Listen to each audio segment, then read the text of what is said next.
Welcome back to Simple Roots Radio. Today on the show, we're answering another one of your most embarrassing health questions, and it's all about vaginal odor. It's the one we've all been waiting for. Welcome to Simple Roots Radio with Alexa Sherm. Alexa believes that simplicity in life is the key to achieving true and lasting health. And now your host, Alexa Sherm.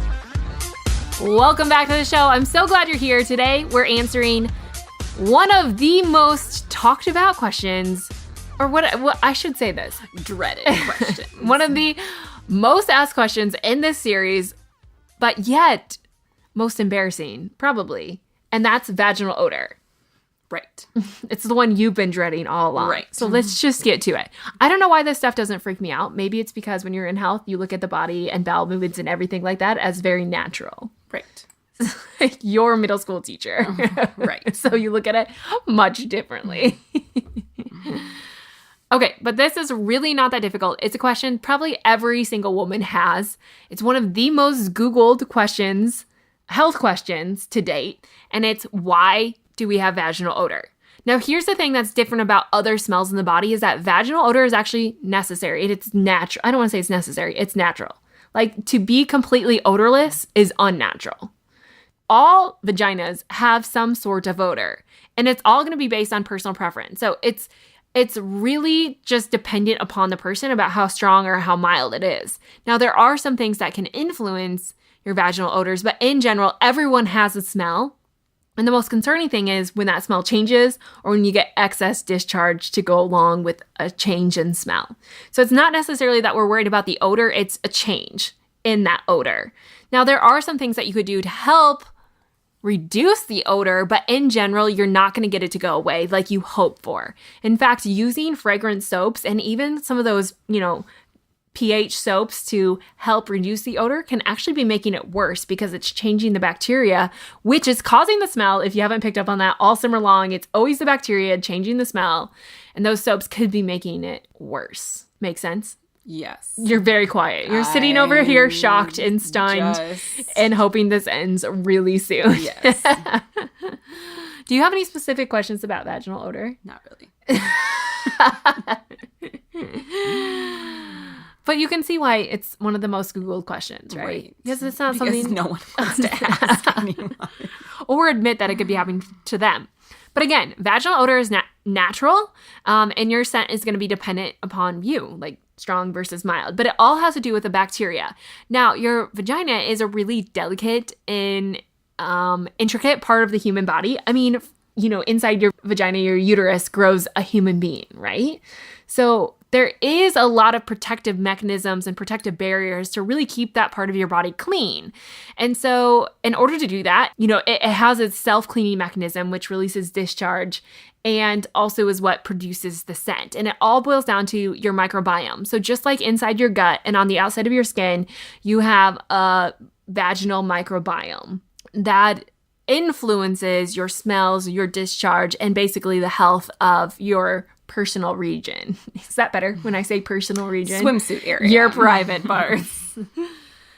But if it's the change in smell that we're looking for in the discharge, or an excess amount of discharge. Now, just to be clear, during different parts of your menstrual cycle, the smell is going to change and the discharge is going to change. So when you're ovulating, you're going to have more discharge. Obviously, when you get close to menstruation, you're also going to have more discharge, and your smell is going to change when you're actually menstruating due to the blood.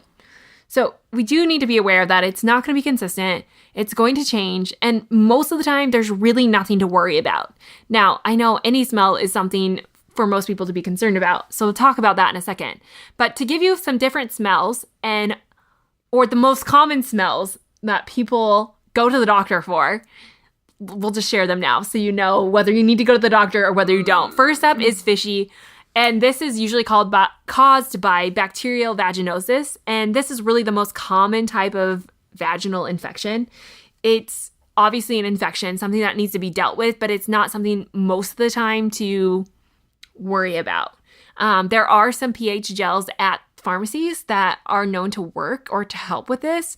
I would just be leery of this initially and maybe work on your gut bacteria and what you're putting on or around your swimsuit area before you go to those pH creams, but you can do that. But if you're having a bacterial infection or bacterial vaginosis, you probably should be getting some help from a practitioner from that. The next smell is yeasty. This is like a beer or a yeast burning kind of, or yeasty smell. It also tends to be associated with burning. I mean, I think every woman probably has had a yeast infection at one point or another, right? That's again caused by bacteria, or that's again caused by yeast overgrowth, which could be systemic. So you might again find that you have dandruff and you have sinus infections and you have maybe foot fungus or peeling of your skin or other things that also are associated with candida or yeast overgrowth. But you also could just have yeast sitting in your swimsuit region that's not systemic throughout your body. And that's caused by a yeast infection.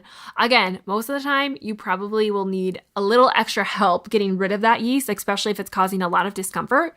But if you want a natural remedy to yeast, coconut oil is generally a safe bet because it is it does have antifungal properties. So you could start there by rubbing some of that around the region.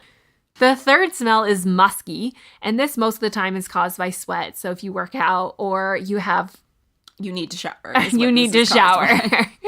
And showering should get rid of the smell. So again, this could be caused by sweating or, non-breathable underwear. Also, different types of underwear, like a thong, which can spread bacteria from your other parts to the front parts. So I mean, the type of panties that you do wear can have an impact. And I know that they're super sexy, but cotton underwear is really one of the best ways to reduce the odor of your body. When you get into silk and satin and what other types of underwear would there be? Obviously, after having kids, I'm a cotton fan. Lace, yeah. Yeah. So all of those would be considered restrictive, non-breathable, and definitely hoarding more bacteria and moving it to the wrong parts of the body.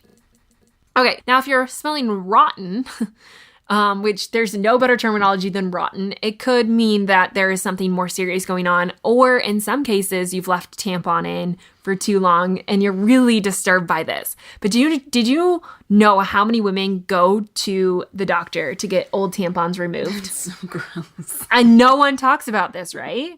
Why would you? But it happens. Let's be honest. If but that it happened, happens. you're not telling anyone.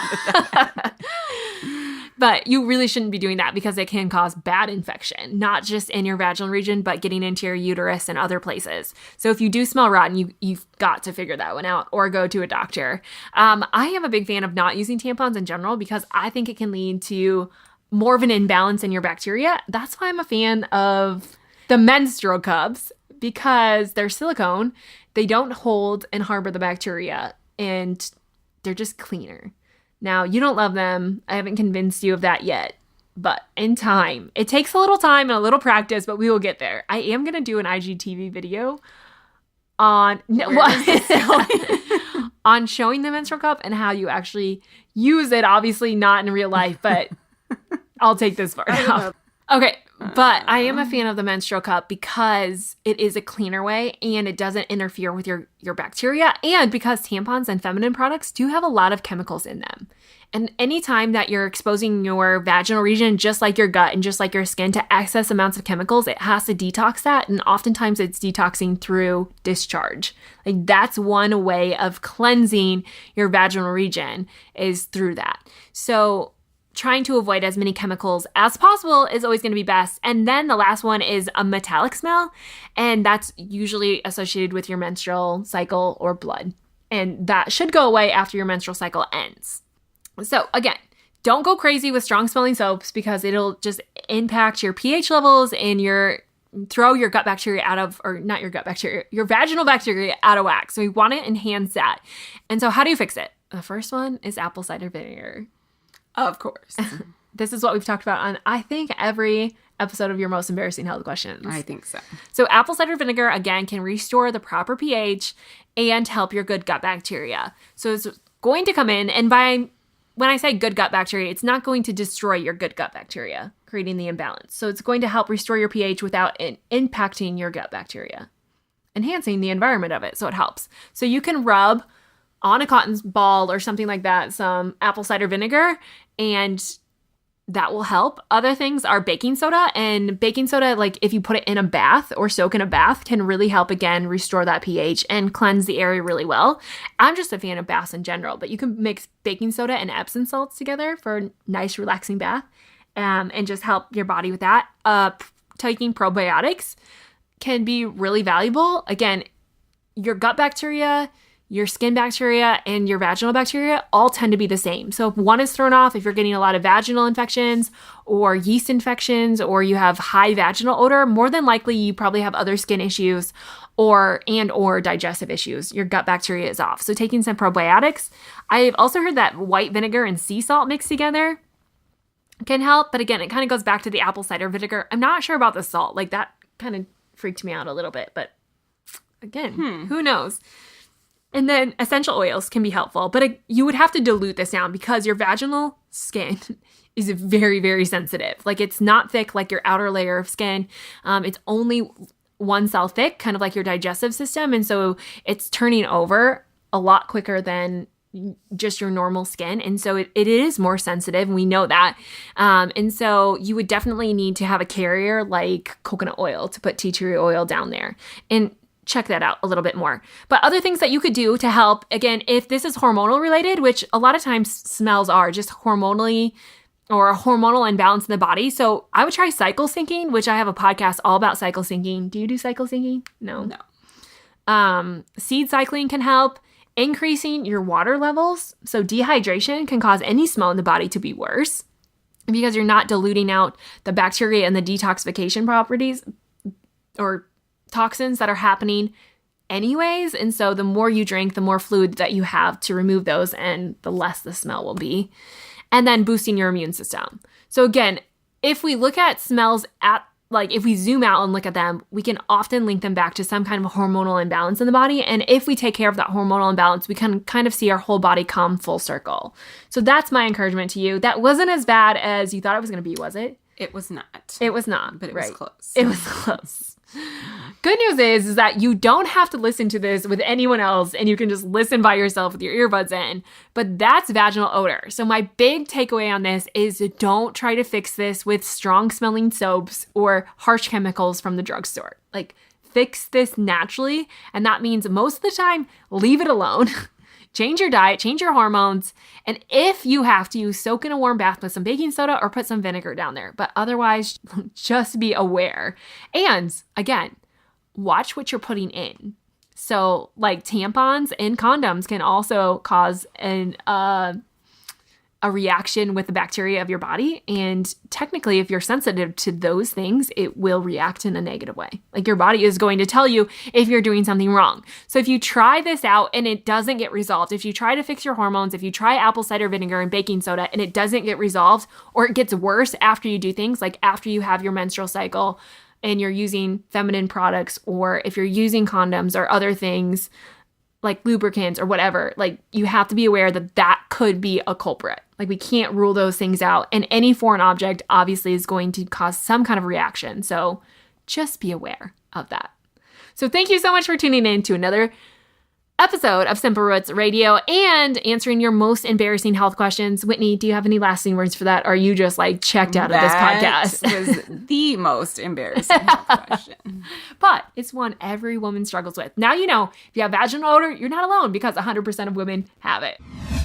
With that said, don't forget to head to the show notes at simplerootswellness.com/105 to get more information on today's show, as well as those how-to methods on helping to fix your own vaginal odor.